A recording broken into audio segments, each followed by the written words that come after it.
Hello, everybody. Good evening.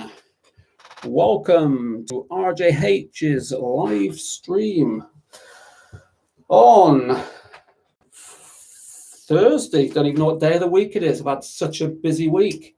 Thursday, the 15th of July, 2021. I've just finished one Teams meeting for the last hour, so forgive me. I've not even had a chance to get my mindset. So good evening, everybody. Welcome to RJH's live stream tonight, all about Mod 2. So if you've got your Mod 2 training coming up, stay tuned. Stay tuned if you've got Module 2 training coming up. How is everybody anyway? All right, I think I'm going to put the light on, so just bear with me for 1 minute. Looking a bit, find the light. Oh, that's better. Oh, crikey me. Wow, what a week. What a week, what a week, what a week. Whew. So good. Well done to Team RJH for the last few days. Oh yeah, this is the second live stream this week. I've committed 3 live streams this week. So this is live stream number 2. Live stream number 1 was on Tuesday, and it was all about Module 1. A couple of the contributors on Tuesday were have had their Module 1 test since, and they've passed. They let me know they passed, so well done, congratulations. So yeah, big well done to Team RJH, all the staff and all the instructors working hard. It's gone a bit warm again as well. I think we're having a heat wave. Well done to all the trainees that have come along, started their journey on tasters. A few have had tasters before they're starting their courses, and a few of them have, a lot of them are CBTs. We've had Module 1 passes across the 3 sites. We've had Module 2 passes across the 3 sites. So a big congratulations to them. And a big well done to all of those that have been watching up and down the country. And as I said, a couple were on the live stream for Module 1, and they've passed since then. So a big well done for that. I am glad the videos help. So much valuable content on this channel. It's unbelievable. And so yeah, it's there for the taking. Take what you want from it. So well done. And we're still running that competition. I'm giving away a free CBT worth £199 if we get 100 people watching at once. So that's the competition. That's ongoing. So the more that everybody that watches likes the channel, the more that everybody that watches contributes by commenting on the channel. The YouTube algorithms will spread it around, and more people will be watching it, and that's what we want. And that will contribute to me giving away that £199 CBT. So keep it up, and keep commenting away, keep asking those questions. There is a lot of free advice on the keyboards. So that's where we are. So welcome again. Tonight's live stream is all about Module 2.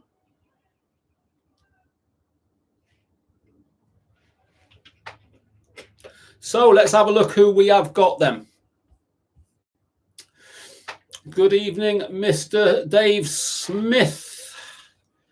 Good evening, Lisa. Just Joel was in the chat, the live stream on Tuesday. Yeah, one of the ones that passed Module 1, and he's got his Module 2 on Monday. So Joel, this is a good live stream for you. So stay tuned. And we have Sylvia over at RJH Northwich, RJH Wigan. Welcome, Sylvia. And Paul Sugden, another familiar name. So quite a few familiar names. Let's see if we can get some new ones tonight also. So everybody back to normal after the football. Everybody back to normal? Yeah, it's been it's a shame about all that, but anyway, life goes on, and it's all looking good. It's all looking good. Today I've been off today, and I've been off today. Had a day off, but whoa, what an expensive day. So I've had my final, well, not my final, but getting to the last 4 or 5, I'd say 6 weeks of my dental treatment. So my mouth is now starting to get back to normal.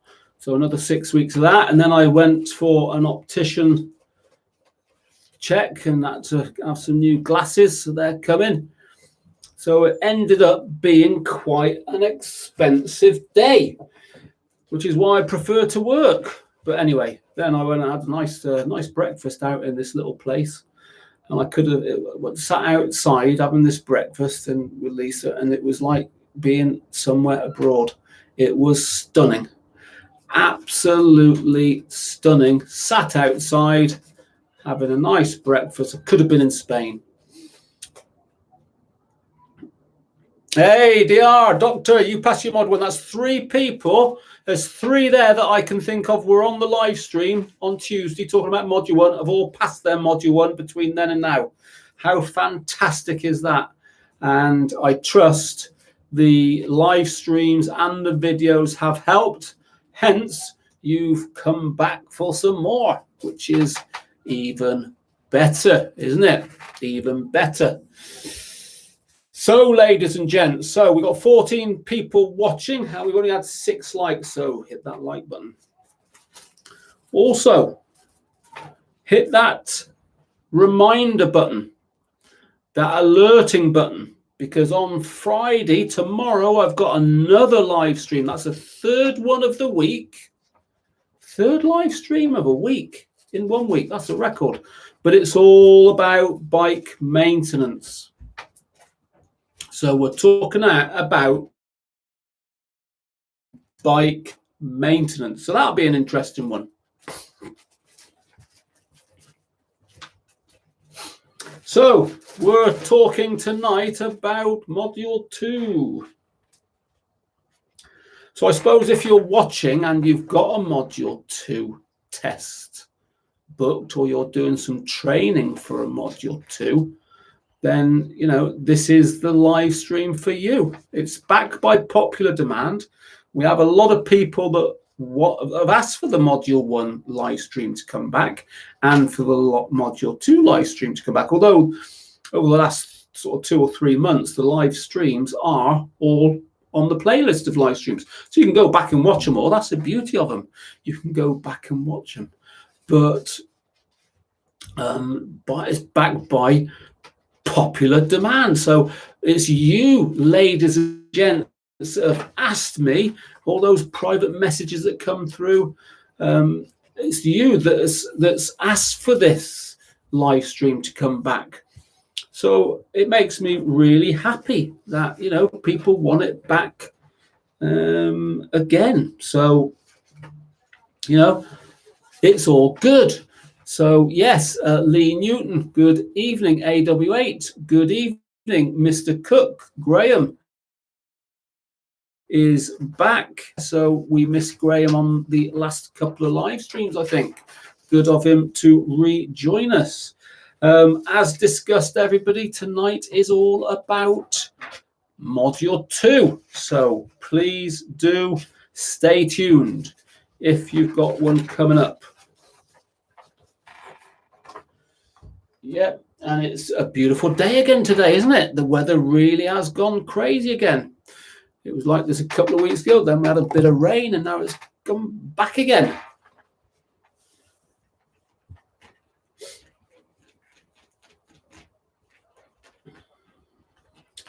Somebody said, commented on the last live stream, said the sound wasn't very good. So I told them to turn the bleeding volume up, because I listened to it back and it's a bit all right. It's coming through an external mic. It's not through the Apple Mac mic. But how is the sound, everybody? Is everybody okay with the sound as it is now? Because if not, then I'll go back next time to the sound coming through the Apple Mac. But is everybody happy with the quality? If not, let me know. Do I need to talk a bit louder? Do I need to talk a bit quieter?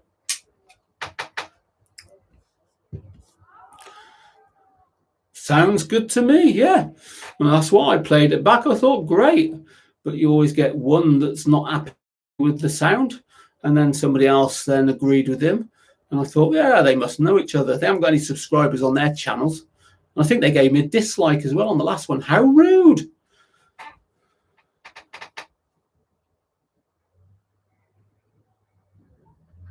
Fantastic, Redfish. Where are you? Are you mod 1, 2, past riding? What's your...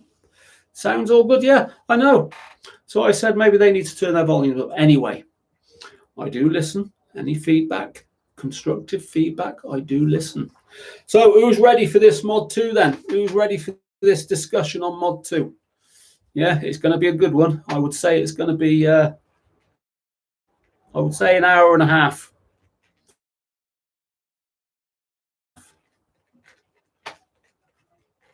Dr. Sound and Visual is spot on. Fantastic. Good luck, Just Joel. Passes Graham. Just Joel was watching our live stream, contributing on Tuesday. Passed his mod 1 yesterday, I think. Start DAS 22nd of July, mod 1 27th. Great. So you got the mod 1 live stream playlist in this. Yeah, you can look back at them, mate. And also you've got lots of different videos of. We've got lots of different videos of mod 1 available on the channel, so please do watch it. And yeah, any questions, just fire away. So much experience. We've got Sylvia on watching. She's been with us 10 years, a lot of experience. And you've got Graham, he's been with us 10 years as well, a lot of experience there. So they will be happy to answer any questions that anybody wants to fire our way. So I'm going to get started, I think. Yeah, talking about Module 2. So it's fair to say if you're doing your training then for Mod 2, or if you're thinking, going forward about Mod 1, Mod 2, don't matter really where you are, but this video will benefit you. And it's fair to say if you're actually then just about to go for your Module 2, it's fair to say that well, it's not fair to say, it's right to say that you're 3/4 of the way through the process. You are 75% of the way through the process. You've done 3 out of the 4 tests. So, and let me just explain why. And I'm sure if you are in that situation, you know why, because you will have completed your CBT, you will have completed your theory test, and you will have completed your Module 1 test, because you can't do your Module 2 test without those 3, unless you're doing an upgrade where you don't need to do your CBT and theory in certain instances. I'm all right. Before I go any further, I've got a few starting up there. So just cheer, Holly, smooth for me. Reddish, thank you. See what you like on a bike. See how you, I suppose, how you communicate with the instructors and stuff like that. Nothing to worry about. It just sees where you are. We do quite a few tastes. Great opportunity for you to go to the school and meet them and see the bikes, see the facilities that they offer as well. So yeah,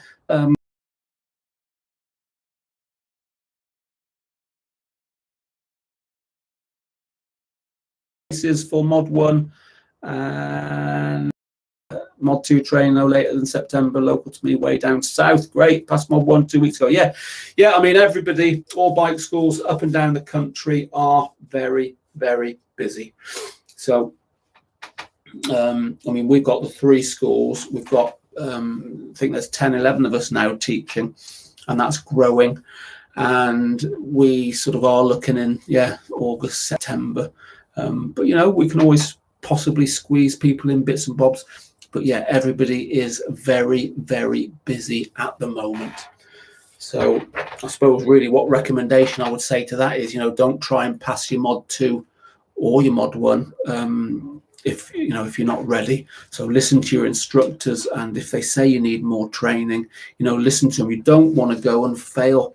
You want to go and with the best possible chance of passing.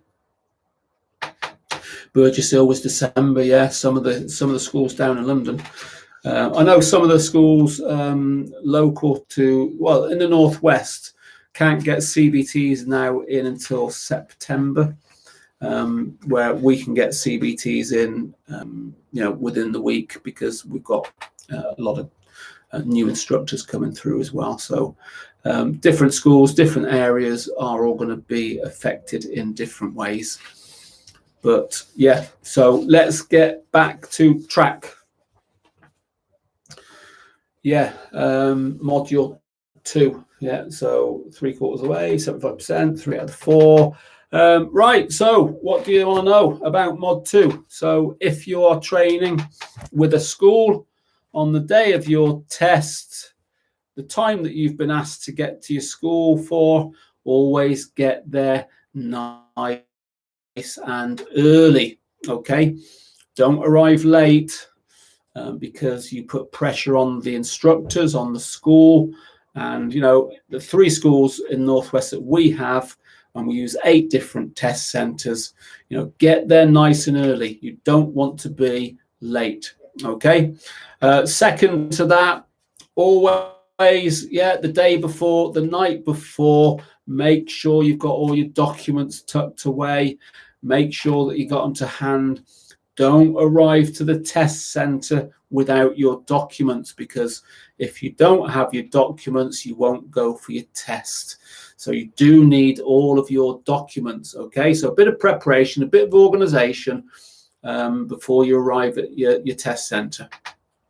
So arrive there on time, arrive with all your documents, and make sure you're wearing the appropriate gear.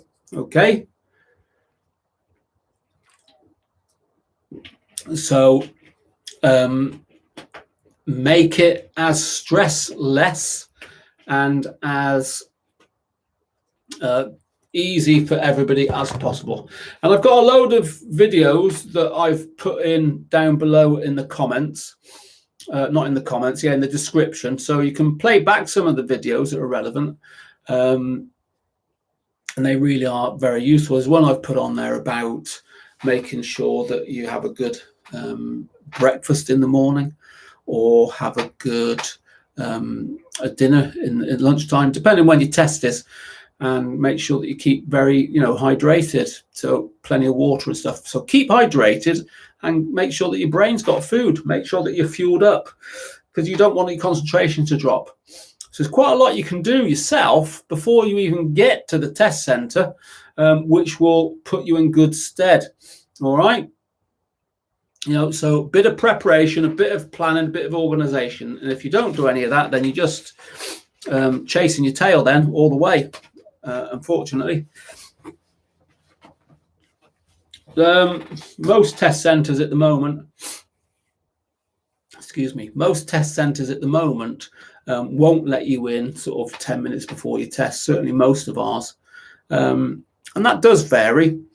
So it does vary, but most won't let you in, but your instructor will know about that. Take care of that. We take the documents off of you when you arrive at our center. So instructor put them in the top box, and one less thing for you to worry about. So it's our responsibility to get you, present you to your test on time, wearing the right stuff, with the right documents, in the right frame of mind. So that's what our job is, as well as all the training and getting you ready and so on. So once you meet the examiner, same as your module, make sure you've got a face mask or a neck tube. And we do provide all of our test candidates with an RJH neck tube. How cool are they? And if anybody wants one of these neck tubes, we can post them to you free of charge. They're at £4.99. So Lisa maybe be able to put the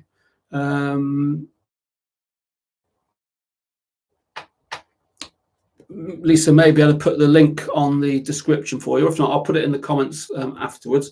But with these, what you do when you meet your examiner, you do it like that, okay? And then when you've meet your examiner, he does all the paperwork, checks your documents. You have to sign your declaration, whatnot. And he'll just say to you, right, stand there, drop that. You can see your face, yeah, me, and then so back up like that. All right. But you don't need that when you're on your test. You can take that off. So if anybody wants to buy one of these, RJH, support us. They are free of charge, postage free of charge, and these will cost you £4.99. And as I say, I think Lisa might put a link in there if anybody wants to buy one. All right. And you can support our channel and you can support our school with a little purchase of a neck tube, £4.99.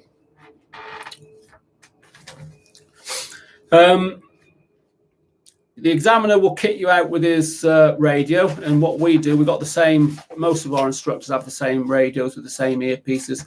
So you keep the earpiece that you've had on the lesson, and then the examiner will just give you his radio, Bluetooth, so pretty good.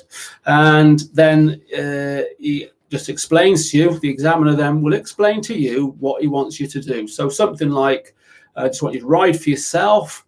I want you to follow the road straight ahead unless traffic signs tell you otherwise. And I might ask you to pull over from time to time, and of which case find somewhere safe to do so. And you might, it'll also explain to you, the test will last you about 30-35 minutes. And I'll also ask you to do a bit of independent riding where I'll pull you over and explain what I want you to do. So it could be something like follow the road signs for the planet Mars or whatever it might be. So that's that. Once you've done all that, and yeah, he'll ask you then to lead the way out. And the first thing that he is going to do is an eyesight check. Okay, so he's going to do an eyesight check. So you need to be able to read a number plate from 20.5 meters. Okay, and read a number plate from 20.5 meters. If you can't read a number plate from 20.5 meters, then you've got a problem. Your test won't go ahead. What they tend to do, I've not had it myself, but I've watched somebody. I've just put a link in there for the neck tube. So if anybody wants to support the channel, yeah, buy an RJH neck tube. I've just put a link in there. Free postage, okay? Post it to anywhere you want.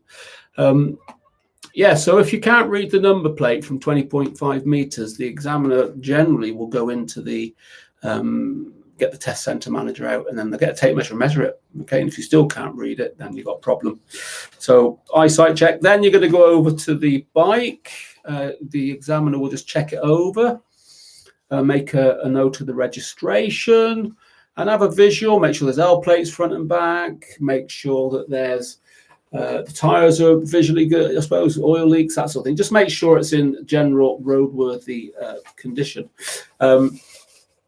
Now, our school, all of our bikes are under 5 years old, so a few of them brand new, but we've got about 40 bikes now in the fleet, and they're all under 5 years old. Nice modern bikes. Now, he is going to ask you 3 questions. He's going to ask you 2 questions on the bike, so a show me question and a tell me question. And he's going to ask you a question on carrying a pillion passenger. The links for these questions, and we have videoed them. There's live videos, and we've also got Graham discussing the videos as well. Show me, tell me, and carrying a pillion passenger. Links are in the description below. So take a look at those. Pretty straightforward stuff. You can pick up minor faults on those, one minor fault on those. So make sure you're up to speed with those. Now, regarding faults, who is listening? Who's listening to me? Tell me how many faults you're allowed on your mod 1 and how many faults you're allowed on your mod 2. So let's see who's listening. How many faults can you get on your mod 1 and how many faults can you get on your mod 2? And then we're going to move on. But that's show me, tell me questions 2, and show me, tell me 1. Show me 1, tell me 1. Get it right. Carrying a pillion passenger once. There's 3 questions. He'll then get you on the bike, and then you're away. So let's see what we got. Oh, yeah, Mr. Smith, he's hot on the press again tonight. He's there on the keyboard. 5 for mod 1, 10 for mod 2. Well done, Dave. 6 minor faults on a mod 1 is a fail. 5 is a pass, 6 is a fail. On module 2, 10 is a pass, 11 is a fail. Just going to go back to here, see who we've got on, because we've got quite a bit of interaction again. Thanks very much anyway, ladies and gents, for joining. 20 people on at the moment. Very nice to see you all. And 15 people have liked the video, so let's get that a little bit equal if we can. If you like the video, do press the button. It does help us. Graham, let's go back up there to right. Graham, forget there, even there. Yeah, Graham, where is your test, Joseph? We've got down Portsmouth. Good luck. I've done 27,000 miles as a delivery rider in just under 2 years since CBT, but I get so nervous in test situations, just pass them all the way. Yeah, listen, you're not alone, mate. Everybody is. But, you know, you'll find a way. I forgot to ask. Had a question, can I email it in? Absolutely, Mr. Junior. Email at info@RJH Group. Let me just put the email here. Any questions, you can message me on personally. Info at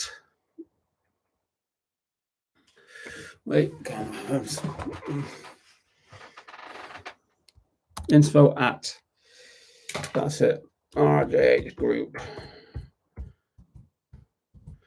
That's the email. Any questions you want to email me personally? Yeah. 48, never ridden 2 years ago, but I'm loving riding with passion. Yeah, you're only a youngster. 48, you're only a youngster. 10 on mod 2, but isn't it 3 of them the same? Not necessarily, just Joel. At the examiners, that is a bit of a misconception. 3 minor faults is not necessarily a serious. 3 minor faults, it is at the discretion of the examiner, and you know, they're looking at the whole ride. But yeah, you're playing it close to the wind if you do get 3 of the same. There is a pattern going on, and one could say that there is development needed, but it is not necessarily a fail. So worth mentioning. But that is a very good question, and you know, we do want those sort of questions, because whilst I'm covering a lot about mod 2, I'm not able to cover everything, because my brain does not cater for everything.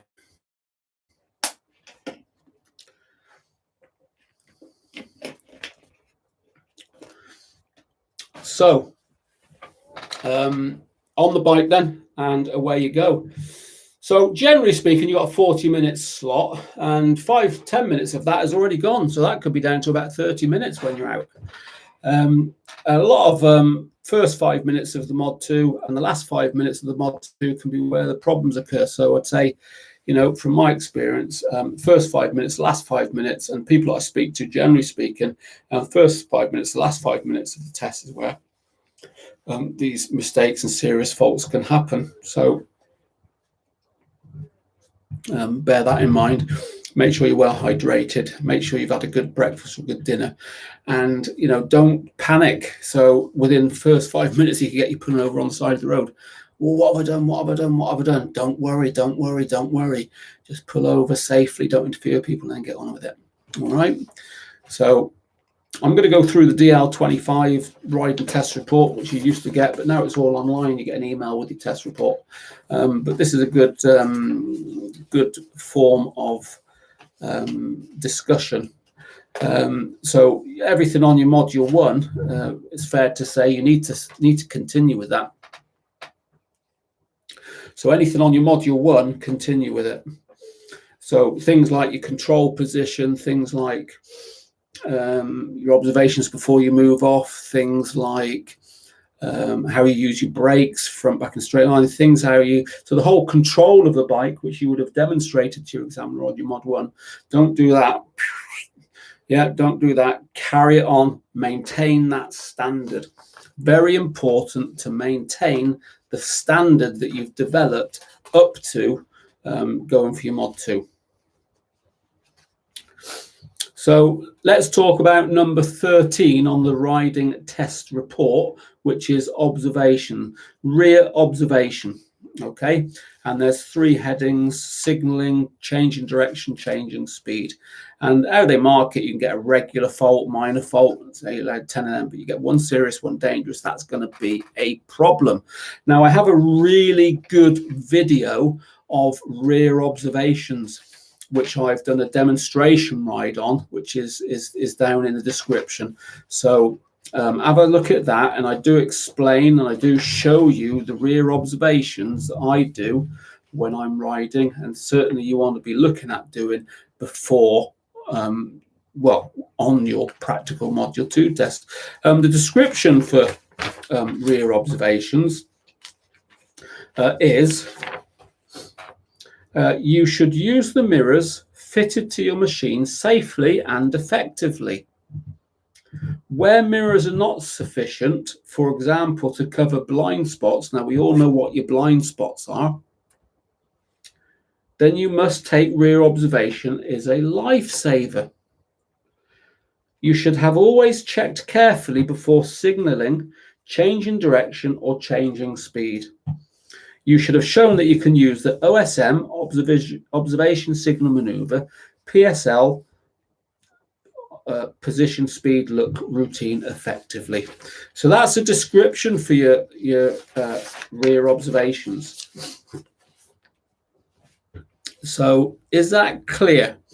So have a look at my video I've got in the description below, but you want to be looking at your mirrors reg. So make sure your mirrors are adjusted correctly. Make sure your mirrors are clean.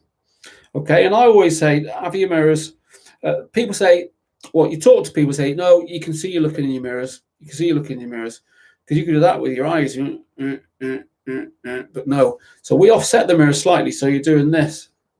And the reason I say that is because if your examiner's a bit further away, maybe 3, 4, 5, 6 vehicles behind, you ain't going to see your eyes moving. So if you do it just with a bit ahead, then that will help.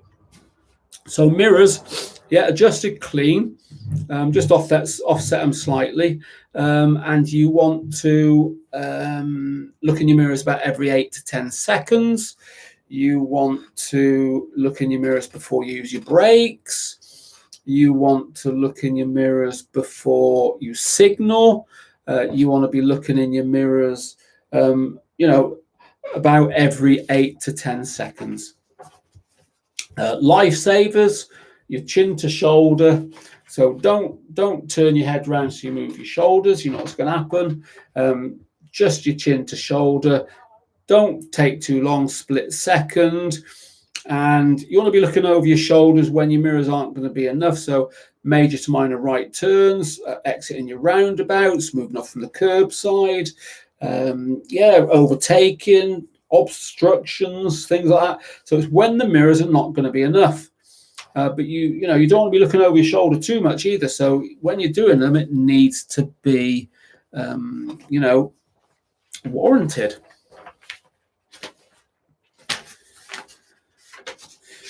So have we got, let me just make sure I've got that description in the in below. So let me just come to here. I'm sure I did, but if not, then I can go back to it, I suppose, and always change it. So I've got on the description below rear observations explained and a demonstration. So I've got myself on the bike doing the rear observation demonstration. So you can take a look at that and again, ask any questions that you want. Yeah, ask any questions that you want to ask.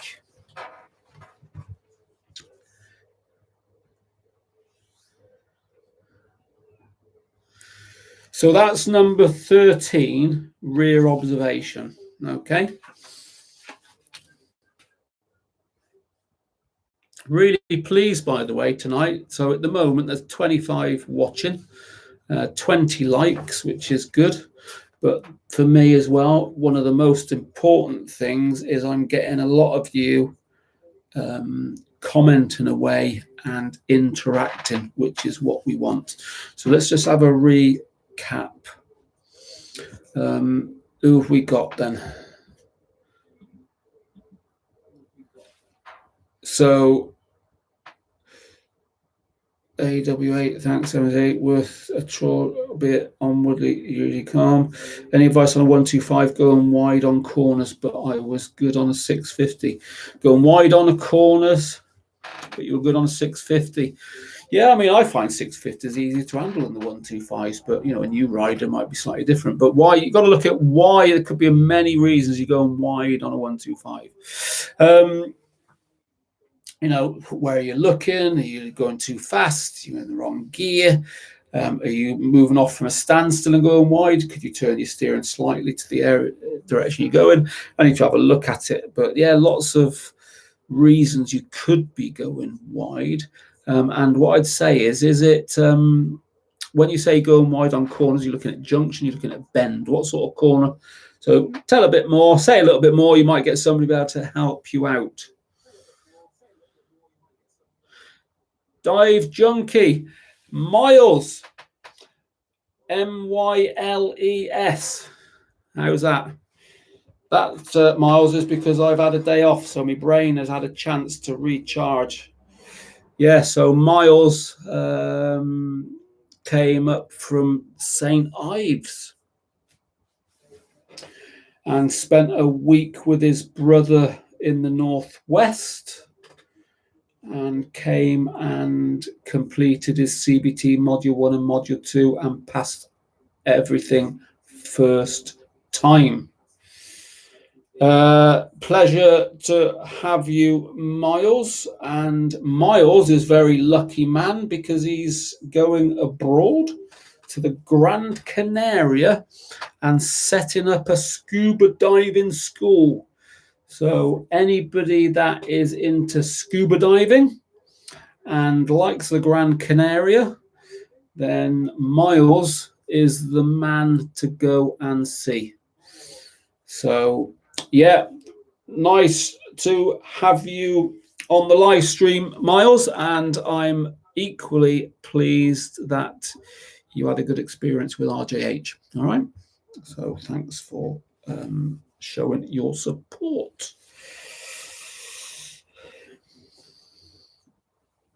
Right then, what we got there then?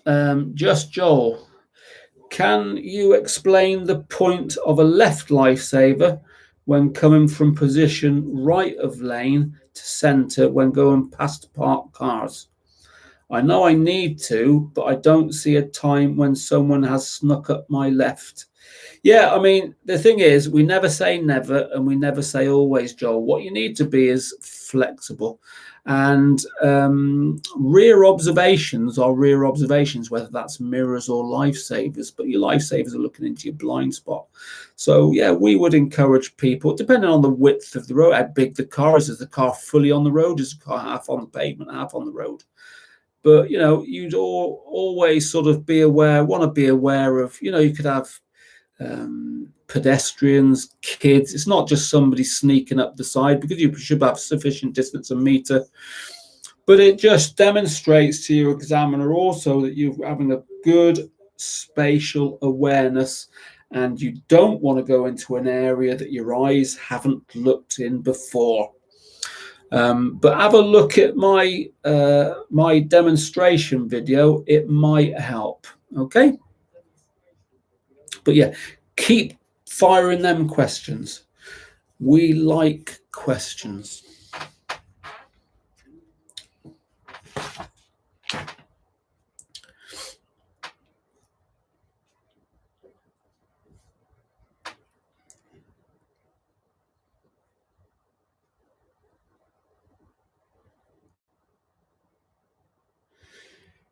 Yeah, well, listen, if you don't do it and don't like it, I can't answer that one.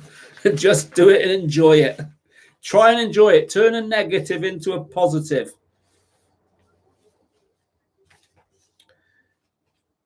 E-scooters, they're the bleeding ones. E-scooters, you can't even hear them.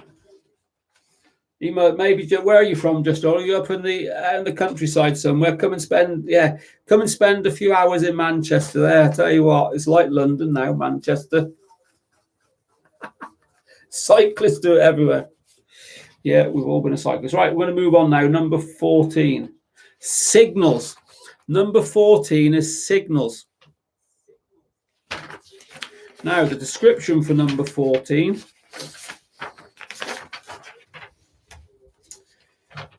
You should have only use the signals shown in the highway code.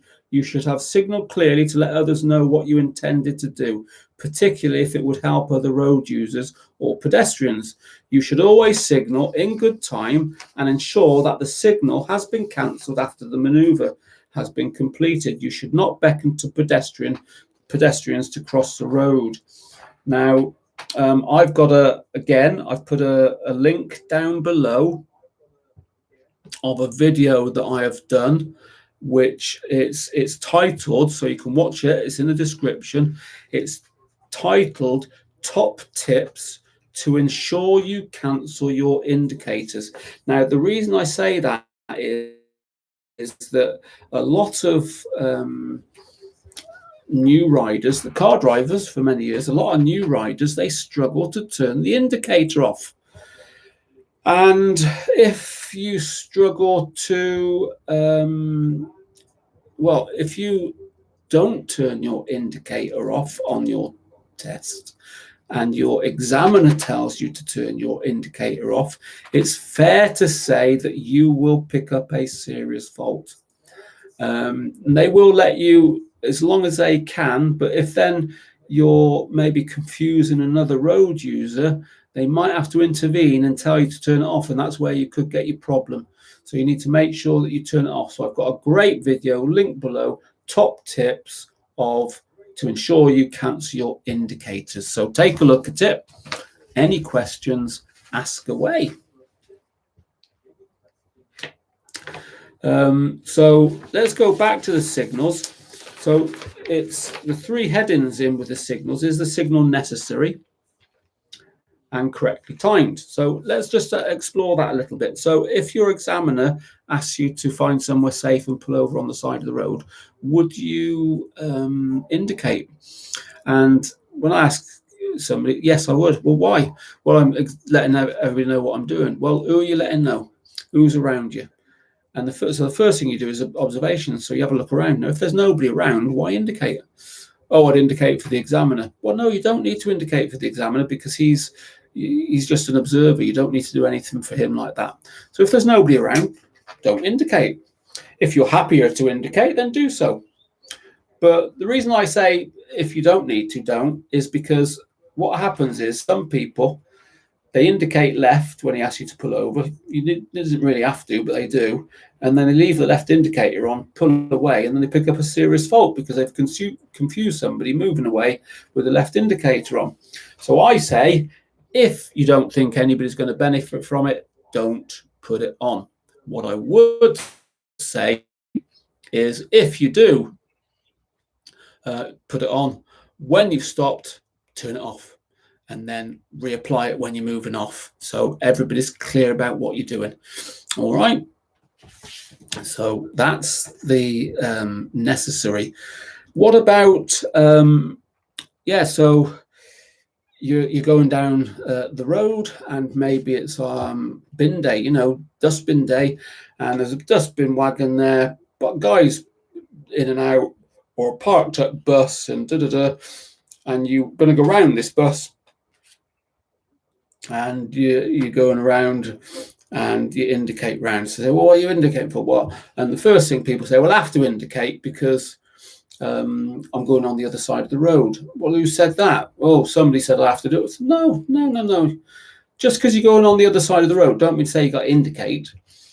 But what I'd say is with buses and stuff like that, make sure that your indicator won't confuse people. And what if there's a junction on the other side of the road and people might think you're turning right or something? Now, the most powerful signal you can give to other road users is your road position.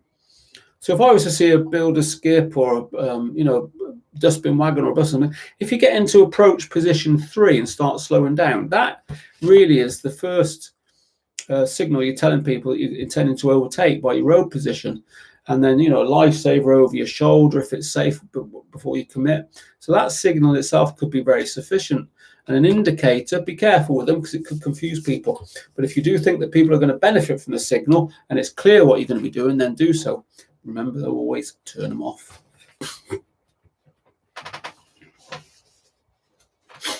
I suppose the other thing is timing of your signal. So timing.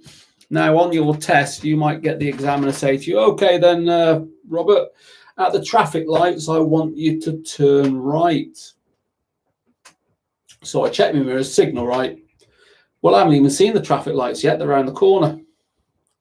So there might be a road to the right before the traffic lights. So that timing is too early, isn't it? And then people say, well, I can see the lights, but there's a little junction turning left before lights, but there's 2 lanes. So getting into the left-hand lane, that's a signal, depending on what you're doing. And then you can just tick the indicator on once you pass committed to the junction. So think about the timing of the indicator so it doesn't confuse people. And, so don't just sort of go into an auto mode of mirror signal as soon as he tells you where he wants you to go, because, well, you need to be clear about where it is he wants you to go, and then you need to be clear about what is in between yourself at that time, which is going to be changing all the time, and where it is he wants you to go. So the timing of the indicator. But yeah, I think one of the most popular faults that somebody will get on a module 2 regarding indicators is not cancelling them. So please do watch that link that you've got below in the description. A lot of useful stuff here, isn't it? A lot of useful stuff. And in the link below, do check it out. So that's number 14. We're going to move on to number 15 in a moment. I'm just going to catch up with what we've got on the chat. So big discussion on lifesavers changing position, which is good. Good discussion, ladies and gents. Redfish, not really, no. Mirrors equal. If I'm going to move off from the side of the road, I'd always go left lifesaver, left mirror, right lifesaver, in that order. So I suppose it would, that would be beneficial. But effective rear observations, no, I would think it's either. You don't have to, if you're indicating right, you don't have to do left to right indicate. And if you're indicating right to left indicate, that doesn't matter. It's just either. In a car, it would be. It'd be if you want me to turn right in a car, it'd be centre mirror, right indicator, in that order. In a car, turning left, centre mirror, left indicator. But you're not on a car; you're in a bike, or on a bike. Not in a bike. How could I say get in a bike? You're on a bike.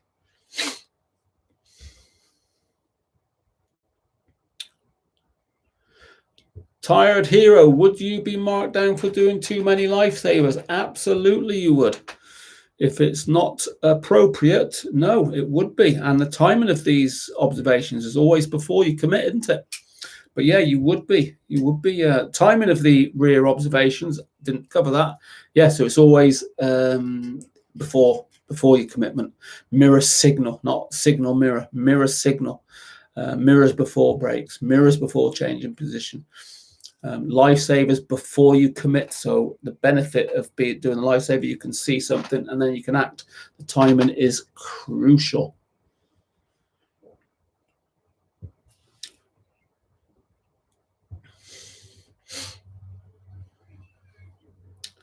Yeah, e-scooters, a lot of controversy on e-scooters. Yeah, I agree. New road, check your mirrors, cancel it. Yeah, indicators works every time for me, Rob. Fantastic, Rob. And that is one of my top tips to ensure you cancel your indicators. The link below. So if anybody is struggling with that, give it a try.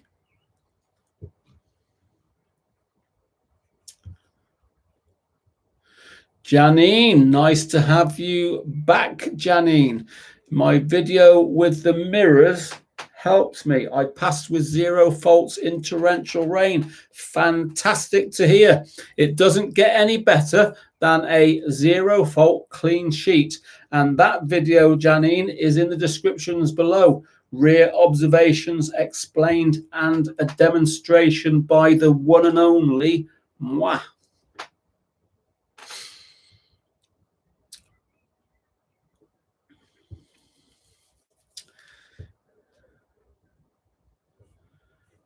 When moving between positions 1, 2, and 3, is it just using mirrors or is it lifesaver a must? Paul, no, a lifesaver is not a must. Depends, 1, 2, and 3 depends, I suppose, on the width of the road or the width of your lane, because some lanes are very narrow, some lanes are very wide. So it just depends. Look at the distance you're covering. So your distance from 2 to 3, how much is that distance? Is it a small amount? Is it a big amount? So the bigger the area, the more essential a lifesaver would be. So be flexible. Yeah, be flexible. Use your experience. Use your initiative.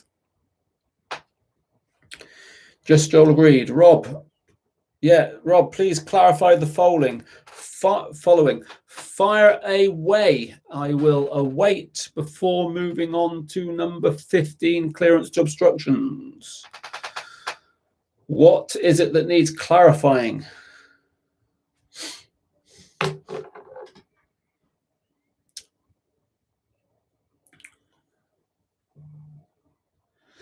Please clarify and remind which shoulder on roundabouts and exits. Right. In the description below, I have a already one step ahead. How's that? You know, motorbike instructors are one step ahead. Okay. So what I've got in the description below, AWA, is a video that I've done. And it covers all of the combinations: left, straight on, left lane, straight on, right lane, because they will be different lifesavers, and turning right after 12 o'clock. I've done a video below the description. Check the description, how to use roundabouts.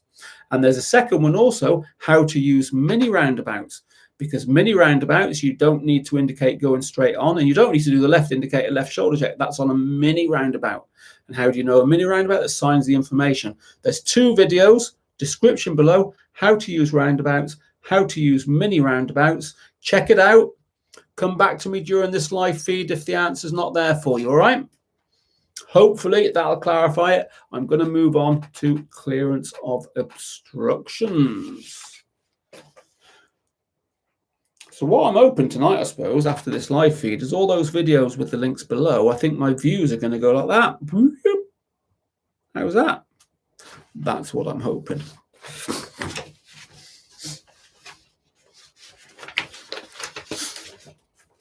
So everybody's still on. Everybody's still. No, lifesaver, shoulder check, the same thing. Shoulder check, chin to shoulder. That is a lifesaver. Different terminology. Correct, Janine. I always remind myself, whatever is the biggest gap is the side you use your lifesaver, and also the area that you're going into. So the lifesaver wants to be directed into the area that you're going into. Don't go into an area that your eyes haven't looked. Right, so what are we on to? Number 15, clearance to obstructions. Let's move on. The description is clearance to obstructions. You need to give parked vehicles and other obstructions safe clearance when passing. Watch out for changing situations such as pedestrians walking out from between parked cars, doors opening, and vehicles trying to move off. Be prepared to slow down or stop if needed. Now, we're all ready for the door opening, aren't we? Because we've done the hazard avoidance on our module 1. Yeah, we've just done our hazard avoidance to the left and the right on our module 1. So we are ready for somebody opening their car door, because that is what the high-speed hazard avoidance prepares you for. Yeah, that is what it prepares you for. So clearance to obstructions then. So what, you've got the meter, Observation, so as mirrors, consider your lifesavers, and yeah, allow that sufficient distance. And that is allow that sufficient distance, and it could be any obstruction, couldn't it? It could be any of them. Sorry, I'm not being rude. Just checking that phone.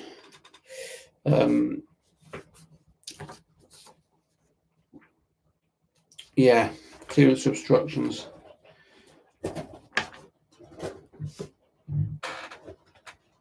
So get too close, you'd be picking up faults, wouldn't you? Yeah, getting too close, so allow that sufficient distance. Everybody all right with that sufficient distance?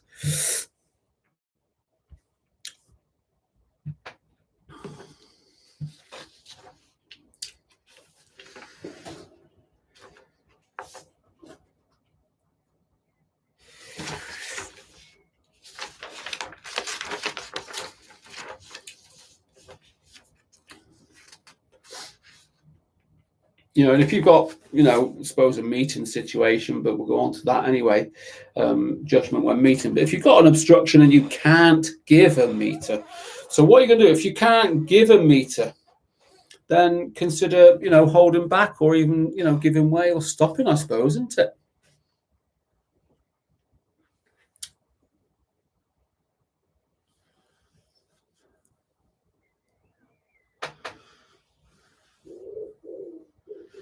Yeah, so do check out those videos below, those roundabouts. They will help. Yeah, because I know roundabouts do sort of get some people a bit frustrated and stuff like that. So do check them out. All right. Right then, we're going to move on to number 16. Response to signs and signals. This is a good one, this one. And people say to me, oh, I don't know that test centre. I don't know the roads around there. I want to go there. I want to go there. I want to go there. Well, that's fine then, but you don't know the road. You know, you go on the road you don't know everyday life when you're out. So why do you need to do it on your test? We don't train people to pass a test on a test route. We train people to, you know, plan and observe and anticipate and all these sort of things. So you should be able to ride a road. So wherever you are, whether you're on a road you know or whether you're on a road on the planet Mars, shouldn't make any difference. But the response to signs and signals. So we've got the headings in that number 16 is traffic signs, road markings, traffic lights, traffic controllers, and other road users. So very, very important. Traffic signs. So there's your highway code. Road markings, again, your roadcraft highway code. Traffic lights, roadcraft highway code. Traffic controllers, other road users. The description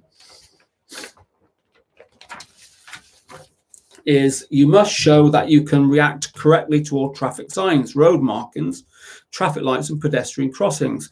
Obey signals given by police officers, traffic wardens, highway agency officers and school crossing patrols. You need to watch out for signals given by other road users and ride on only when you're satisfied it's safe. So few sort of things that people can get a little bit in a pickle about. And so one of them is I'm description below, so do check it out. And that is how to use bus lanes, because when people come to us and say we need to use a bus, no, you don't need to use a bus lane. Well, and some people come to us and don't even know what a bus lane looks like because they haven't been in the city or busy towns. So great one below about bus lanes and when you should be using them or when you shouldn't be using them on your test. So take a look at that. Also, I suppose this one will come under road markings, but it's can I stop on double yellow lines? So I've done a great video about stopping on the double yellow lines on your test. Can I, can't I? And the big myth.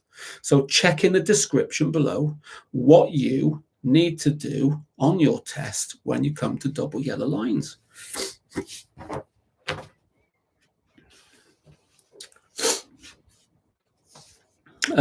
Also, things that can catch people out is a stop junction. So a solid white line stop, you got the sign, you got the road marking, and people don't stop. They don't put the foot down. On your test, you need to put your foot down and stop. Good evening, Adam. I'm living the dream, Adam, and trust you are well too. So yeah, make sure that you're stopping on a solid white line stop. Give way means if you can see it's clear, you can go, but make sure it's safe. What else on traffic lights? So don't go through amber, red, green approaching. Always be prepared to stop. Be prepared to, and able to stop. Don't go through an amber on your test. You're going to struggle. Flashing amber on a Pelican crossing. Who can tell me what you do on that? Who is listening at the moment? What do you do on a flashing amber light on your module 2 test on a Pelican crossing?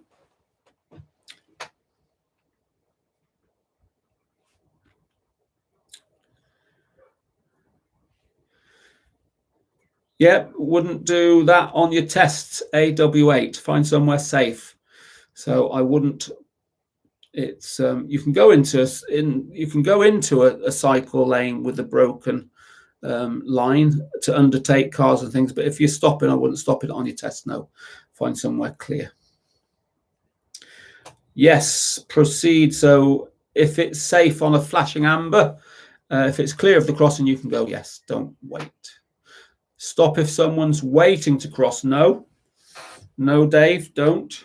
The way you're going to do it is you stopped at a red light. After the red light comes a flashing amber, so you're still waiting. Pedestrians cross. And then once the pedestrians have fully crossed both sides, you can then go if it's safe. But if somebody isn't on the crossing and just waiting, you can go because they should be waiting for you. Now, if you wait, if you're hesitant, what are they going to do? They're going to jump on it, aren't they? So be comfortable, be confident. Yeah. Move officer clear, yes. And the examiner will be quite quick to tell you to go if you don't. And if he does tell you to go, you're going to have a problem. A problemo. It'll be hasta la vista, I'll be back. Don't beckon anybody either. All right? Do not beckon. So response to signs and signals. Yeah, I've got the bus lanes linked below. Check that out. Double yellow lines, check that one out. I think I'm going to do a few more on the solid white lines and things like giveaways. Yeah, I could do a few more little videos on this subject of response and sign signals for future live streams. So yeah, so that's good. I think that's okay for response to signs and signals. Let's move on then to number 17, use of speed.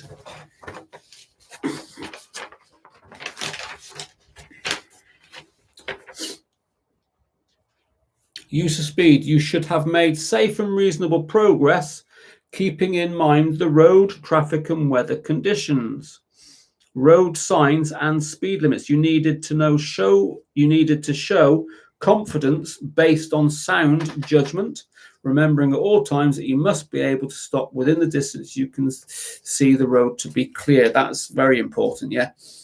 You always need to be able to stop in the distance you can see to be clear, particularly around corners. Use of speed. Yeah, so what do you got? 20s, 30s, 40s, 50s, 60s, national.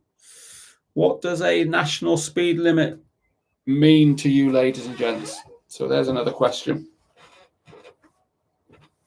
What does the national speed limit mean to you if you see it?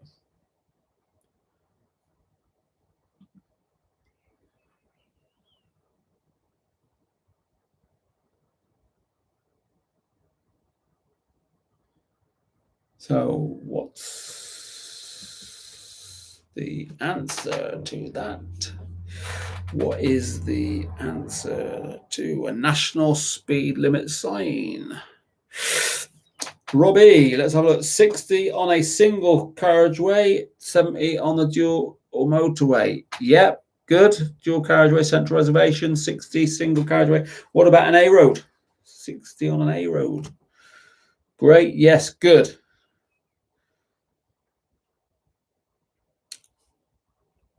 Not a problem, Adam. There is, I think we've got 13 or 14. About the last 3 months, I've been doing the live streams.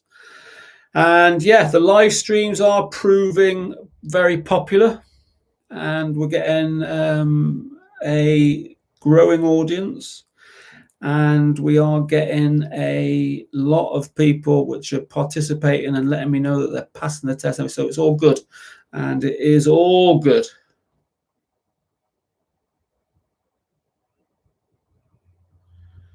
Fantastic, Rob.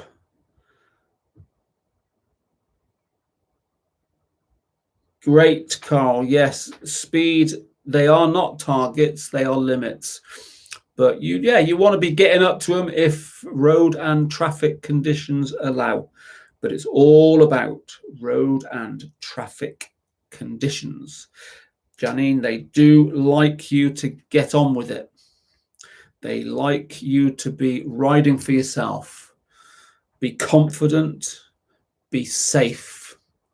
And you can be getting up to speeds by doing that as well. You can fail for being too hesitant, yes. We are Manchester Northwest based AW8. We are, oh no, Lee Newton, he is, where is he? Lee, yeah, we are a Northwest based school, Manchester, Northwich, Cheshire, Wigan, which is great in Manchester as well, but yeah. Right then, let's move on to following distances. So, following distances, good conditions when you're, 30 mile an hour and above, out and about, 2 second rule. Only a full breaks a 2 second rule. If it's raining, 4 seconds, so double it. It's quite simple that. Use a marker, count to 2, if not. So, yeah, they do look at that carefully. Get too close, you can have problems. What about behind stationary vehicles? A couple of bike lengths. 2 bike lengths behind stationary cars at traffic lights, junctions. Yeah, so you can get around them if you needed to. Any slight bit of rollback, you've got time to react. Maybe even increase that a little bit if you're behind a wagon at lights, particularly if it's on a gradient. Make sure that you're in that position 3 so you can see that heavier goods vehicle's mirror, driver side mirror.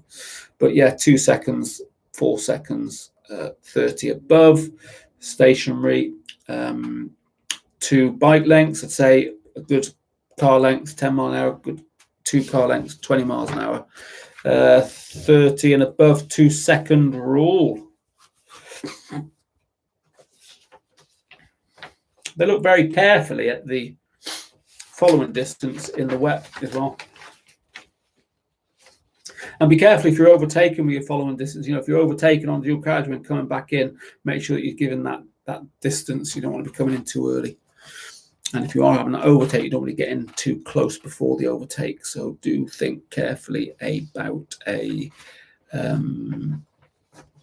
following distance. So yes, how are we doing then? Where are we? Yeah, good. So still got quite a few people watching, and we've got 30 likes now, so that's good. Yeah, Dave Smith, safest rule for HGV, stay back. We don't want too far back because any vehicle behind you just come and get in the middle. So, your 2 seconds and your 4 seconds is good, but just change that position. Change your position to 3.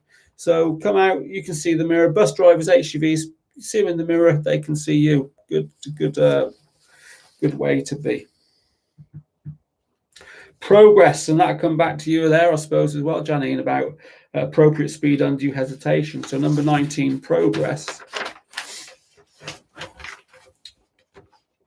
You need to show that you can ride at a realistic speed appropriate to the road and traffic conditions. You should approach all hazards at a safe, controlled speed without being too cautious or affecting other road users. So you should always have been ready to move away at junctions as soon as it is safe and correct to do so. Riding too slowly can create dangers for yourself and others. Yeah, so they do like you to get up to your speeds. Forward plan. Yeah, get your speed down. Get down a little bit if it starts getting a bit busier. A few more hazards. Once it relaxes a bit, you're coming out a little bit more rural, you start getting out, going again. But yeah, be prepared to get going. Rob, question on cornering. Sometimes I go wide on certain corners. Any advice or tips, anyone? Is this a bend, Junior? Is this a bend? What I would say is, if it is a bend, then are you approaching it too fast? Are you approaching it in the wrong gear? Are you looking inside a bubble? Right, yeah. So if you plan your bend and get a good idea on approach of where the bend goes, how sharp it is, but you want to be at a speed that is suitable for the bend. You want to be at a gear that is suitable for the bend. So when you're on the bend, you're riding the bend. Your point of vision wants to be at the furthest point of called a vision limit point, which is where the two curbs meet. You're looking through the bend. So get all that information on approach and act on it. And then if you're on a left-hand bend, yeah, stay in position 2. Don't drift over. Look through the bend. Look at the exit of the bend. So that approach is crucial. Your speed is always relevant to what you can see and be able to stop in that distance you can see. So don't worry too much about the speed. What you do want to worry, but you want to be at the right speed. And you can ride out the bend. On a right-hand bend, get over to position 1. But yeah, so think about speed, think about gear, think about position, think about where you're looking. All right? And let us know. So let's see then where we are. Maintaining progress, was it?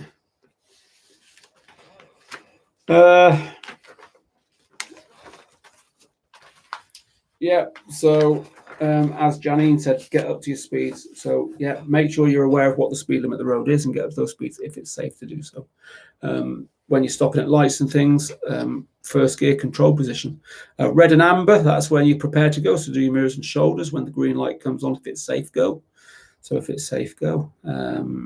That's how I get going a bit quicker. So yeah, don't hang about. Yeah, well, easier to corner on a 650 because it's weight, it's contact on the road, and the gears are better. 125s are a lot. Yeah, I can see they're lighter in weight. The gear ratio is different. So yeah, the 650s will be a lot better.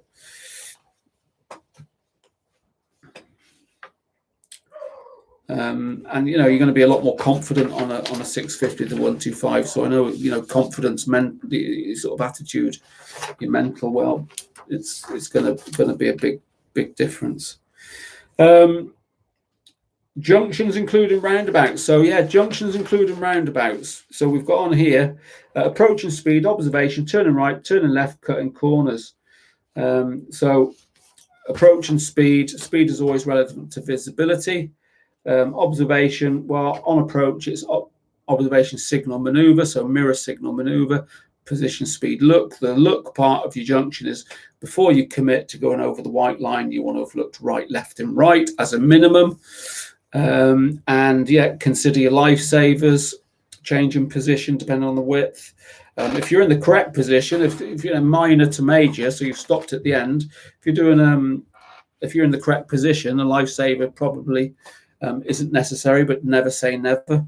But the lifesavers certainly are essential when you're turning in off the main road. So major to minor right turn, a right lifesaver is essential. So why is a right lifesaver on a major to minor right turn essential? Who has got that answer for me?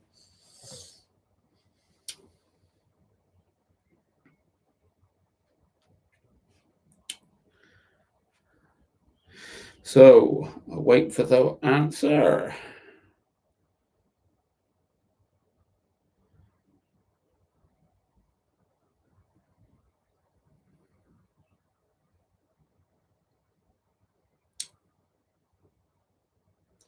So why is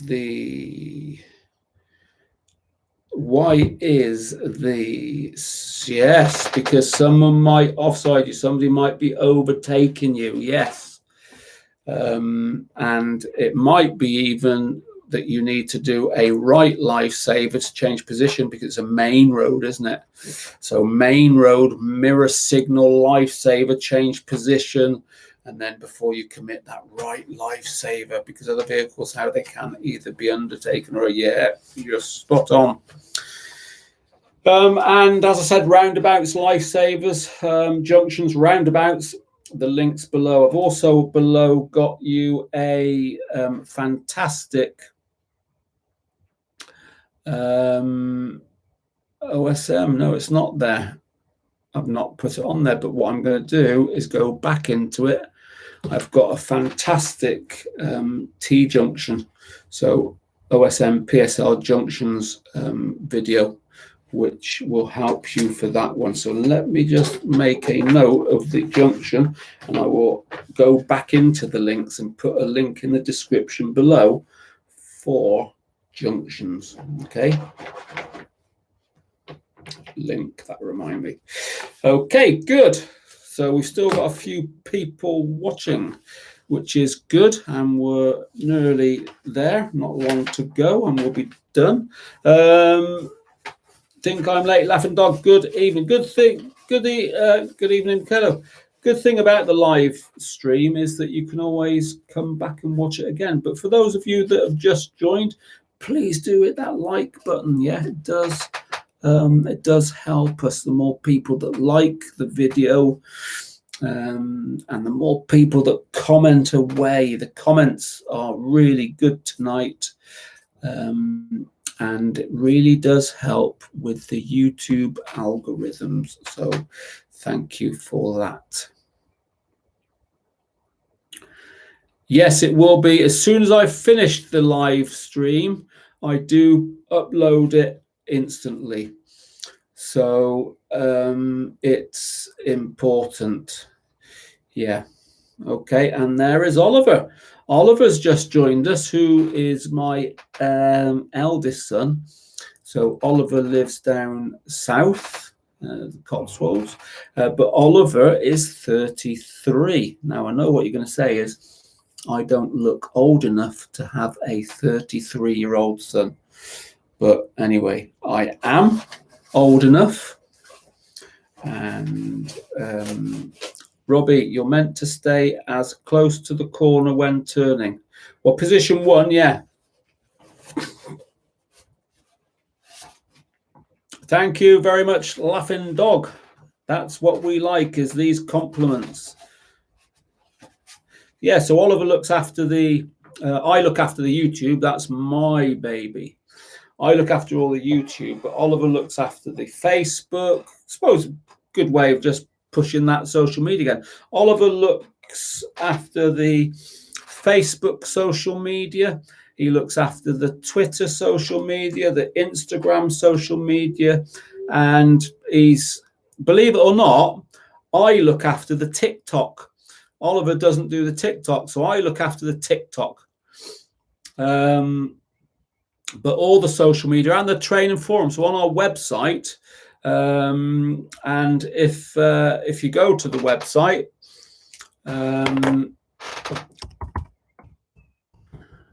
you will find there is a training forum, and we'll get that. So Oliver looks after that as well. It's a motorcycle training forum. So we get lots of people from up and down the country go on the forum and ask us questions, see what we're doing on a daily basis and that sort of stuff. Yeah.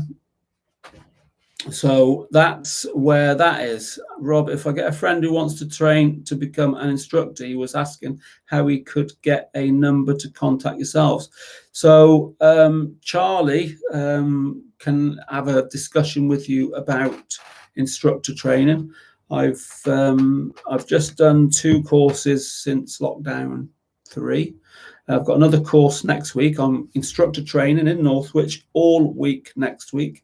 And we've got another instructor training in August before I go away, because I'm away for the whole month of September, popping down to España.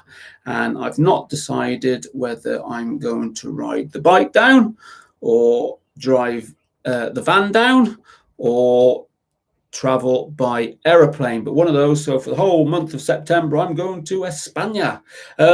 And before then, I've got 2 more workshops. I've got one instructor training workshop next week and one in August. So if you can, best thing to do is get him to email me with all his details, and I can arrange a call. I think that's probably the best thing. But yeah, we can certainly look after him on instructor training.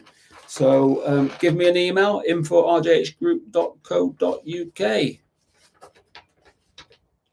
I'll still be doing live streams, Dave, from Spain. Yeah, we've got a setup over in Spain, so we will be doing live streams, albeit it might be slightly different.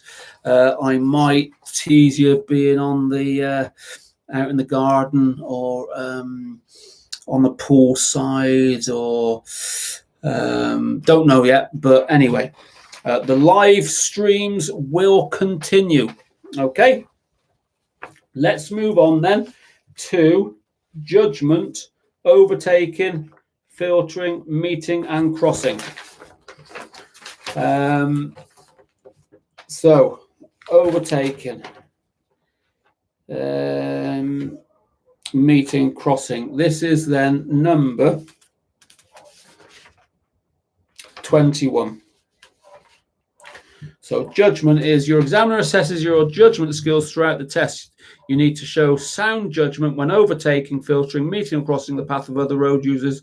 You should have only done so when safe and legal, making your intentions clear and being sure you understand the intentions of other road users. So filtering, we don't teach for test. And I would say we don't, in 20 years of presenting people for tests, I've only on two occasions had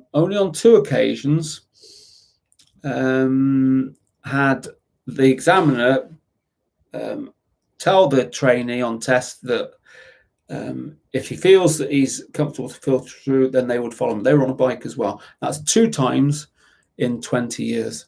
So we don't teach it for test, but it is legal to filter, and it's not necessarily dangerous. I would say it's something that I do regularly.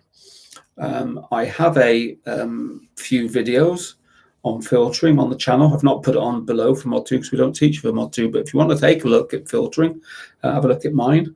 One of the benefits of a bike is you can filter. The roads are getting busier, they're getting more congested, so pick your time and place. But yeah, I've got a few top tips on filtering, take a look. So judgment, overtaking. So overtaking, yeah, it's judgment on dual carriageways. You can get overtaken on a road, but you know, if it's safe and legal, do so. But that's the thing. It needs to be safe and legal. You don't want to be speeding when you're overtaking. You don't want to get too close to the vehicles when overtaking. So make sure that what the overtake maneuver you are doing is planned. You're planning it, and it is safe for you to do so. Crossing traffic. Any crossing, don't interfere with other road users. Yeah, it can be dangerous, filtering it. Yeah, so you need to be sensible, and you know, every part of riding the bike is going to have risks, but it's minimizing those risks. So it is being sensible. You need to be right frame of mind. Sometimes I just don't feel I want to filter because you know, I've had a long day at work, or you know, so certain times of the day I'm fresher, more alert in the morning. But no, you pick the time.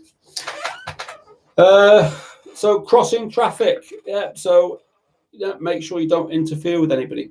And also when you're crossing traffic, if you're turning in, make sure your exit's clear. So you know, don't commit to going unless your exit's clear. But don't interfere when you're crossing traffic. Don't interfere. Now, what would you do then if you're waiting? Then what about this as a question? What would you do if you're waiting on a test? You turn right, major to minor. It's a really busy junction. There's cars undertaking you. There's car waiting to come out of the road that you're going into, and you've got a lot of oncoming traffic. So it's really busy, quite busy. But you're sat there waiting patiently, and the lead vehicle coming towards you, flashes his lights at you. Would you go or would you not go? What would your thoughts be on that? This is on a test situation.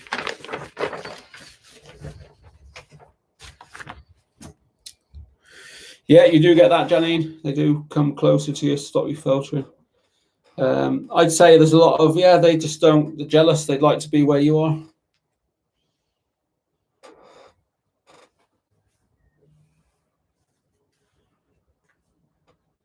I think that's pretty normal to be a few miles an hour out. So on your test, if you're on a major road waiting to turn right into the side road, there's traffic undertaking, it's quite busy. There's traffic in the junction waiting to come out, but your exit is clear. It's clear where you want to go. You've got cars coming towards you. The lead vehicle coming towards you flashes his lights.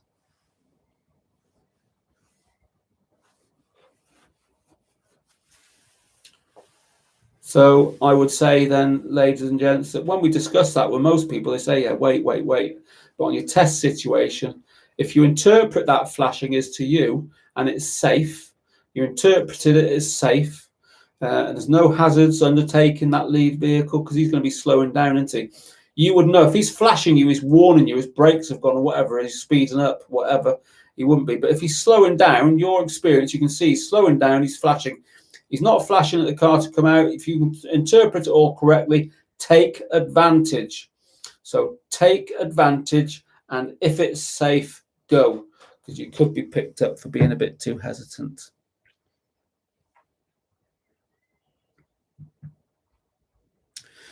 And that might shock a few of you, but that is from my experience on tests when we present people for tests. And there is one particular junction in Atherton where that can happen quite a lot. So we do, yeah, get the pupils to go. If it's safe, go. Right, what's next? What is the next one? Yeah, definitely. Yeah, so look ahead, make sure it's clear, make sure that vehicle is slowing down, he's flashed to you, make sure there's nobody undertaking him or overtaking him, make sure there's safe what's going on behind. Make sure the vehicle, yeah, you're controlling the vehicle where you're going into, and make sure you get that lifesaver over your shoulder before you go. Yes, that is it, Tide Hero. And when you're going into your new road, like when you're going into your new road, any road, new road you're going to get into that position 2. Yeah, don't swan like it, don't go near the curb. Make sure your pointed turns right. Get into position 2. Position and normal riding. So let's move on to number 22. Position normal riding. So what is position normal riding? So when you're out and about, mind your own business, what is position normal riding? That is number 22. The description for number 22. You should have positioned your machine in a safe position. As a general rule, in the centre of your lane, you should have kept a clear and parked vehicles and position yourself correctly for the direction that you intended to take.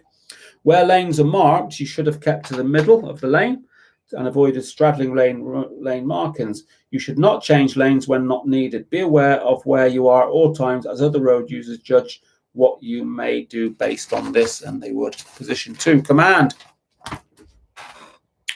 Position number 2, well done. Safety, yeah, position number 2. Command position is where you're most visible, controlling traffic behind also. But there's one word I want to put to you, ladies and gents, with your positioning, that is be flexible. Yeah, use your 1, 2, 3s accordingly. 1 turn left, 3 turn right where it's safe to do so. But vary that position depending on what you see. Might be road surface, road markings, obstructions. Vary that position. Important thing is that you take effective rear observations on doing the position changes. Okay. Good evening, Stephen. Is that a new name on our live stream, Stephen? If it is a new name, you've just joined us, mate, please do like the video. It does help.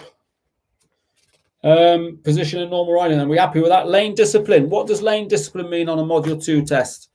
What is a lane discipline? The way I remember it, possibly 1 cornering or turn in left position, possibly 2 normal riding, possibly 3 to the right. Yeah, that's it. Well done. 1 left, 2 normal, 3 right. What is lane discipline? So 2 lanes, always favour the left lane. Same rules like on a motorway. Use your right lane for overtaking, making progress, but normal lane discipline is your left lane.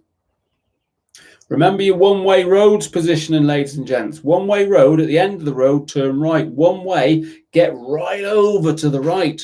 Don't treat it like a two-way. That's a classic one, classic on a test. Get right over to that right-hand position. Could be another video for that one-way road. Going to get a few, got a few coming out of this one-way road. So I think I'll go back and use me, revisit a few of them. Well done, Dave. Yes, stay in the left lane and less overtaking, making progress. Good. So we're all happy with that. Pedestrian crossings then, number 23. As I say, with that positioning, be flexible. Be flexible. Before I go on to number 23 then, which is pedestrian crossings, AW8. What is the DAS stance on positioning through bends? I'm going to come on to bends in a minute. That is section number 26. So we're on 23, so stay tuned. I'm going to come up to bends shortly. Yeah, one-way road on a test too. And people, yeah, remember your one-way sign. It's a blue sign with a white arrow, which means it's one way. At the end, if you're turning right, get over to that right. But yes, Mr. Junior, that is a good question on bends. And I will be coming on to bends in number 26. We're now on number 23, pedestrian crossings. Right, what pedestrian crossings are there? Pelican, a puffin, toucan, zebra, Pegasus. So treat them all the same on approach, anticipate, pedestrians crossing and stuff. Zebra, unmarked, uncontrolled. That's the one where people just walk up to it and go. And then you've got your controlled ones, your pelican, puffin, toucan, Pegasus. Who can use a toucan? What does a pelican do that the toucan, that none of the others do? All of them have zigzags. Don't stop on the zigzags. Don't beckon people to cross, and just obviously anticipate pedestrians coming up and pressing the button. So we talked about the pelican already and what you do on a flashing amber. Who can use a toucan crossing then, everybody? Who can use a toucan crossing?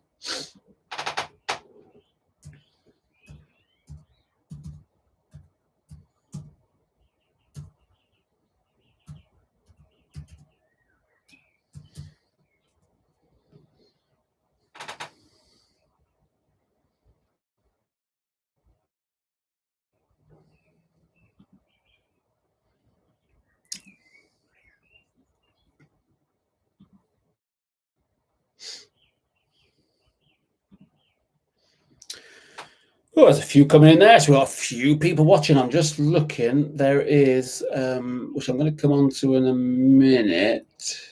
Yeah, I'm going to come on to one in a minute. So I'll tell you what I'm going to do. I'm going to have another little competition in a minute.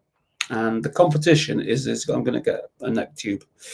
Now, somebody's been watching. I've just seen an email flag up of somebody that didn't get a neck tube a couple of weeks ago. On a competition. So what I'm going to do is, who was that person on there? Sorry, it was Mr. G. Just wondering if the prizes we sent out for me winning question time. Yes, I failed mod 1. That's why I've not emailed previously. Got so it was. I'm just wondering if the prizes were sent out. Yasser, competition winner. Did you not receive it, mate? If you didn't receive it, what I'm going to do is resend it, and that's just made me think. I'll give another one away. Is that you, Mr. Junior 786? You not received it? Email me your address, mate. I'll stick another one in the post, mate. But I'm going to do another competition now, and say that's what's just made me think. I'll do another competition for a neck tube. So I'll do another one. I'm going to ask you a question in a minute, based on pedestrian crossings. Okay. And I'm just on here now. So the question just now was about the crossing. So toucan, who can use a toucan? And we've got it on there. Toucan, which is good. Pedestrians and cyclists, well done. Cyclists and pedestrians. Toucan play that game. Don't forget to like. Great. So, well done. Now, there are others, yes, zebra, pelican, toucan, all those. Now, the competition is, there is a new pedestrian crossing that has come out. It's not up and down the country yet. It's quite a rare one, but it's a crossing that is apparently called something, and it's a parallel crossing that keeps pedestrians and cyclists separate as they cross it. It's one of the first kind in the UK, and it is called something. So who can answer that quickly? And whoever does, and it's a correct answer, I will send out a neck tube tomorrow in the post. It's a new pedestrian crossing. I don't even think it's in the Iowa code yet, and its objective is to keep cyclists and pedestrians separate to each other. Yeah, no, it's not a Pegasus. That's the one for the horses, the equestrian. This one is, it's a new one. I don't know, I only know of one in the country. I'm not going to tell you where it is. Tiger, no, it's not a tiger. Is there a tiger crossing?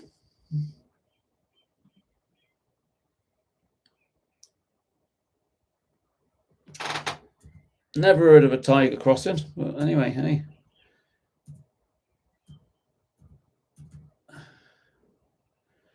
Yeah, it's a cyclist and pedestrian separate lane. It's to keep them separate, but it's called something. Who can tell me what it is?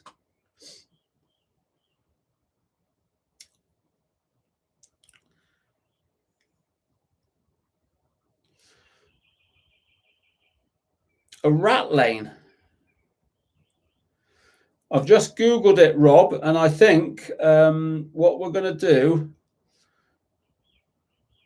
the one I'm looking for is, let me give you a clue. It's in Stockport. So have a look in Stockport, and it's a new type of pedestrian crossing that is aimed at keeping cyclists away from pedestrians. So Google it, everybody. Come up with that answer. First answer. I'm surprised Dave's not there with it. Where are you, Dave? He's gone to sleep. Anyway, pedestrian crossings, yeah. Sparrow. Who's got the sparrow? Piranha, well done. Sparrow. Dave, you're a bit slow, mate. I think you had a little power nap, did you? So the answer I was looking for is sparrow. So piranha, you are the winner of that one. So email me, info@rghgroup.co.uk. Email me your address. I'll send you over a neck tube over the next day or two. How's that? All right. So well done for that. Maybe it will be rolled out across the country, but that is the one I was after. I'm going to move on then, ladies and gents, to others. Then number 24, position for normal stops. So position for normal stops. What I have got on the playlist below, what I've got in the description, is a moving off on your test video, and also a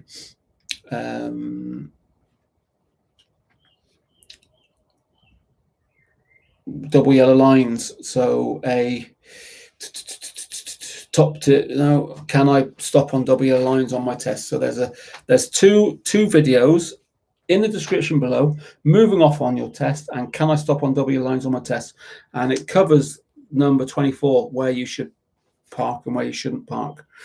So have a look at that one. But yeah, you need to find somewhere safe, legal, convenient to park. And might surprise some of you, say sometimes you can stop on double lines, just depends on the test. But it's not uncommon for your examiner to ask you to pull over half a dozen times on your test. And if you're asked to park up within the first 5 minutes, people get all panicky and then they do something silly. So everything is explained there, finding somewhere safe to pull over. And that's on position for normal stops. So take a look. Any questions, fire them away at me. Can you overtake a reversing vehicle? Well, you can, but it's not advisable. So if anybody's reversing, you would want to wait, wouldn't you? Yeah, so let it develop. Give them plenty of distance, let it develop. And yeah, so I would say the answer is, yeah, you probably could, but you wouldn't want to. Hope that answers that. Right, 25, awareness planning. The examiner will have looked to see that you're aware of the other road users at all times. You'd always think and plan ahead so you can judge what other road users are going to do. Predict how their actions will affect you and react in good time. Anticipate road and traffic conditions and act in good time rather than reacting to them at the last minute. So forward plan. The earlier you recognize the hazards, the more time you've got to deal with it. Take particular care to consider the actions of the more vulnerable groups of road users, such as pedestrians, cyclists, other motorbikers, horse riders. So how would you all deal with a horse rider if you came across one on a test? So how would you deal with a horse rider on a test?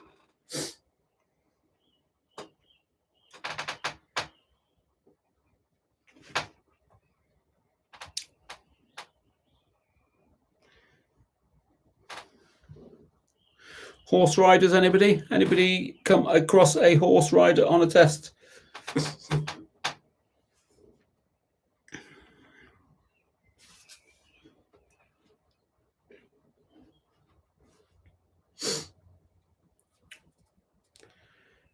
Go slow, pass wide, yes.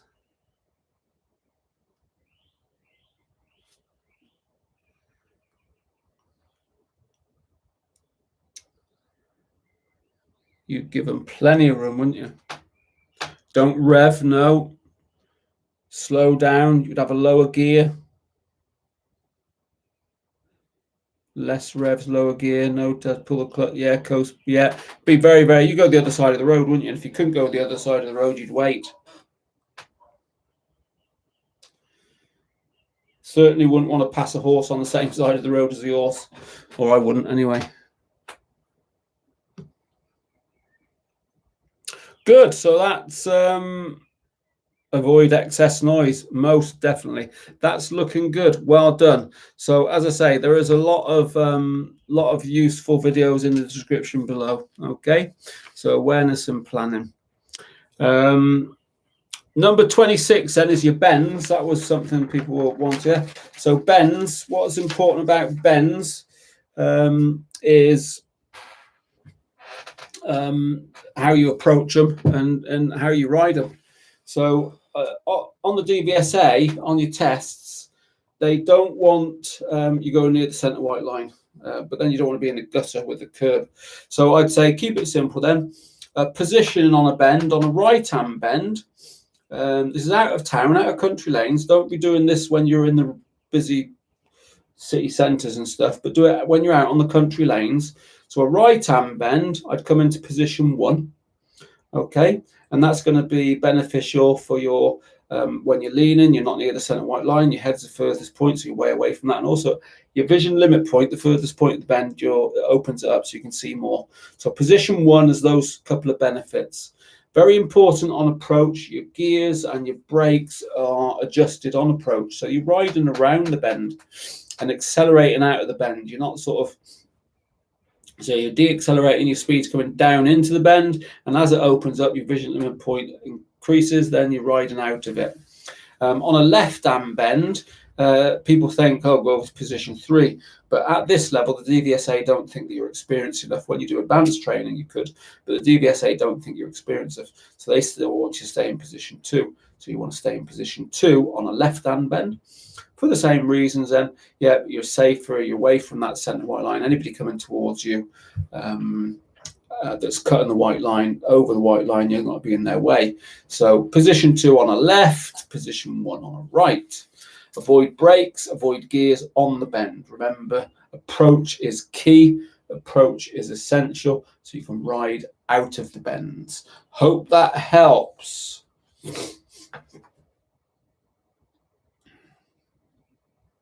Thanks, Brian. Thank you very much. That's one neck tube going to a lucky winner there. And also the one that somebody didn't receive, Mr. Junior, I will also just resend your address, mate, and I will also send you one in the post. I will try and do it tomorrow, but I've got that. I will send you another one. And I think that's number 25. The other thing that comes up, I suppose, which can be useful just to cover, and that is eco-safe riding, okay, on your Mod 2. So eco-safe riding, you should ride in an eco-friendly manner, considering your impact on the environment.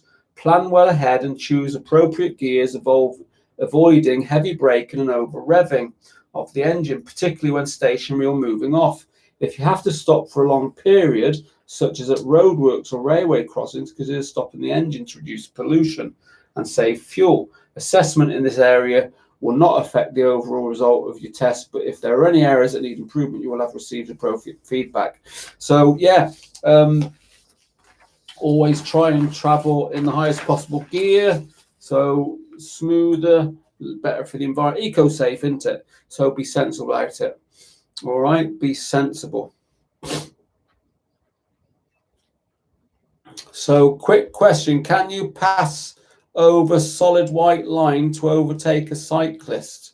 A solid white line is no overtaking, and the cyclists go bleeding fast. So if it's a double white line, no, you don't overtake on a double white line. So highway code, roadcraft. Post does seem to be all over the place. Yes, I had special delivery to this listed as yeah, not a problem. I will send another one. I'm not doing that. Right, ladies and gentlemen, that's 1 hour and 47 minutes. So how have you all found the Rob, is eco riding, is it okay to use kill switch? No, it's not, AW8. You use your kill switch in an emergency only. So no, that wouldn't come under eco-safe riding. Yeah, I hope you enjoyed the live stream. It's been a good one tonight. I've enjoyed it. 1 hour, 47 minutes. Just going through, there's a lot of interaction in the comments. So thank you very much, everybody that's attended. This will be published pretty much straight away. So anybody that's not been able to watch can do so again. Keep those questions coming. Anybody with tests coming up, I hope the video has helped you, and I look forward to you all keeping me posted as to how you're getting on with your tests and so forth, and keep spreading the word. You can play back, Chris, after I've pressed the publish button, but yeah, don't worry, there is one coming again tomorrow night, which is on bike maintenance. Nothing too stressful, really simple stuff, but that's tomorrow night. That's the 3rd live stream of this week, so looking forward to that one. Yeah, so yeah, good luck with your test, Joel. Get those, watching those videos in the description below. The videos that I've put the links in the description are all aimed at what we've been discussing tonight, but also, you know, have a look at all the other videos. We've got so many videos on this stuff. It's all good. So I'm going to go and have a nice cold drink before I go to bed. Got a big day again tomorrow, but I will see some of you tomorrow night. And good evening, Jason. Yeah, tomorrow 8 o'clock. Nothing too stressful, and we can all help each other out because I'm not a mechanic. Yeah, I do the basic sort of stuff. So anybody that is, mechanically minded, join in tomorrow, and we do encourage that interaction. So look forward to it. So I'm going to be waffling on now, I think, if I don't get going. So once again, everybody, thanks for joining. Stay safe, and we'll catch up with you all very, very soon.